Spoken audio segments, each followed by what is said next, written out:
I interviewed Jordan Jonas, the winner of History Channel's hit show Alone Season 6. Jordan spent 77 days in the Northwest Territories. He hunted a moose, a wolverine, dozens of rabbits, squirrels, grouse, and tons of fish. Here's a bit about his story.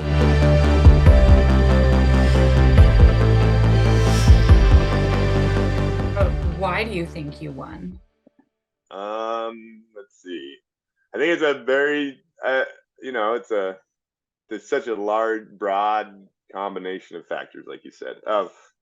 One, I was completely mentally in a position to win if I was able to do it physically. Like I wasn't gonna quit for any missing the family reason, just because I knew my relationships were strong there and that had enough perspective that, gosh, if I have to work a construction job, via versus winning this much money, that's years of time. So I'm gonna just, so that was not a factor.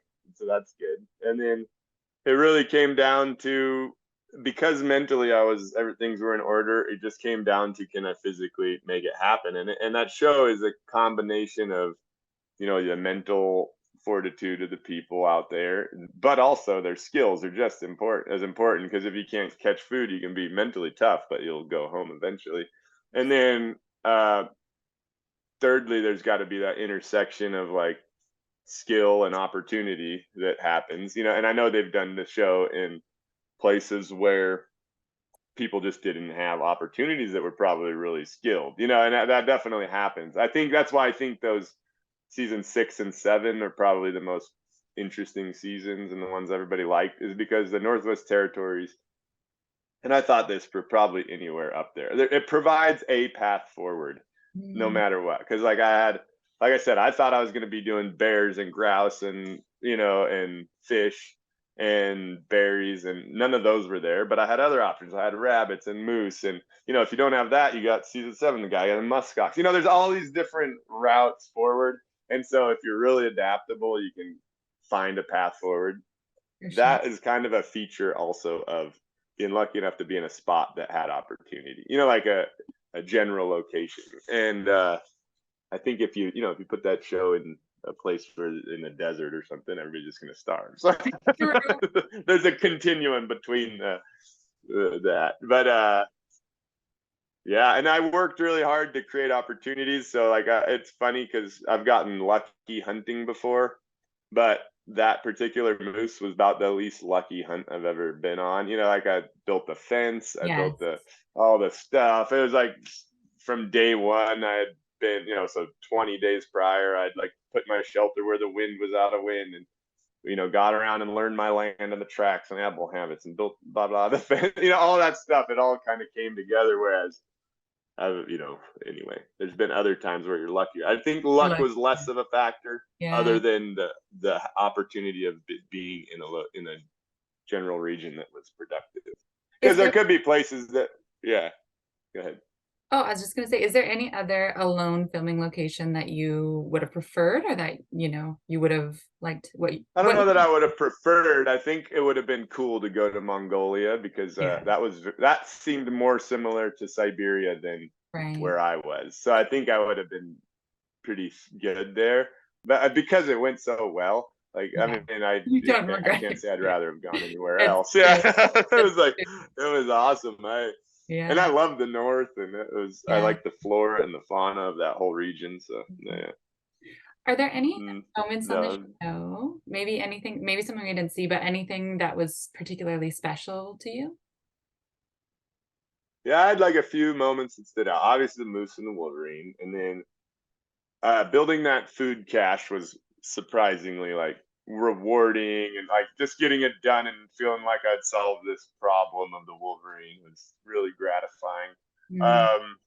And then they did what they didn't show on the show that was big moments to me was catching fish, because they kind of showed it like it was like, oh, I lost some hooks and that was it. But on the show, actually, it was like it was hard to catch my first fish, and I didn't catch a fish until after I got a moose. So it was like 3 weeks in, and then when I finally caught that first fish, it was so cool. And then kept catching them, and then I remember one in particular it ended up being like a 25-pound lake trout. And he was swimming along like a shark, but it was a terrible day. I'm sure everybody else was like at their shelters, but it was like waves and coming up on the shore, and I'd sprinkled all my little gravel around, and I was like, holy crap, there's actually a lake trout swimming with its fin above water over there. It just looked cool.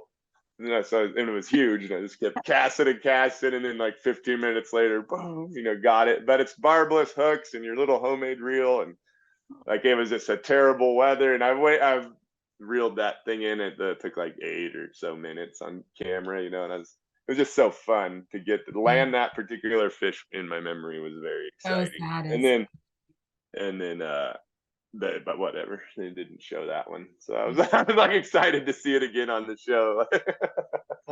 Um, did you get to talk to your fellow cast members after, and how did they react when you told them you got a moose, if you did? Now let's see. We have reacted. Have talked to them afterwards. About the moose thing in particular, I can't actually say I remember. Everybody that I talked to, I haven't talked to all the contestants, but they're all really like generous, and they're like, oh, we knew you'd do great or whatever. And, so they're good folks. So I talked to a fair bit of them. When you got the moose, They were all annoyed because it was the first season that somebody got big game. Of course, they were all annoyed that was the season they were on. Of course.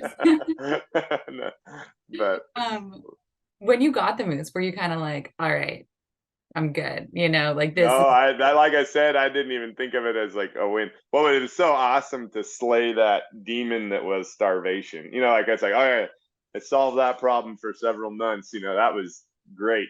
But I always just assumed if I got something, somebody else was getting something, because so I couldn't just win on the moose. I had to beat whoever else got a moose also. So I had to get that moose, and then I had to outfish that person, and then I had to, like just outproduce in general. So that's why I never wanted to rest on having gotten the moose, and I never thought of it really as a win. I just thought of it as, oh, good, I don't have to worry about food now, because I was really just shooting for sustainability. And I think that was a good thing about season 6 versus season 7, where they had 100-day cap. Like if I would have shot that moose and it was a 100-day show, I would have just like floated until the end with no stress, and like it would have been really easy. Whereas I dealt with a lot of stress, not knowing like, shoot, am I going to get a moose and be out here 6 months and some other guy's still going to beat me? That would be terrible. Yeah. So I think having that extra psychological pressure was interesting in hindsight, but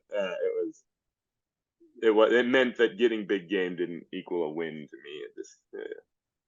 So how did you adjust when returning to normal life? It was, I mean, I hate to say, but it was just very normal. I like came back, and it was like a trip back from Russia. And the next day I had my brother and sister and friends and everybody come over. Let's hang out. Can't tell you what I was doing. What But what was your first meal when you got back?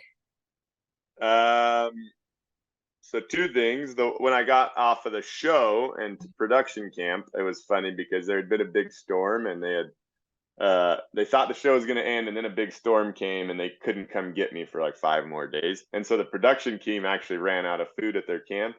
And so when it ended, they were all excited because they had all my fish and took all my fish back to production camp. And so I fed everyone out there. And then then they just fed me back my own little fillets of fish, but they were little fillets instead of a big chunk that I would have eaten. I was like, you would have eaten better on your own. Oh my God. Exactly. It was actually pretty funny.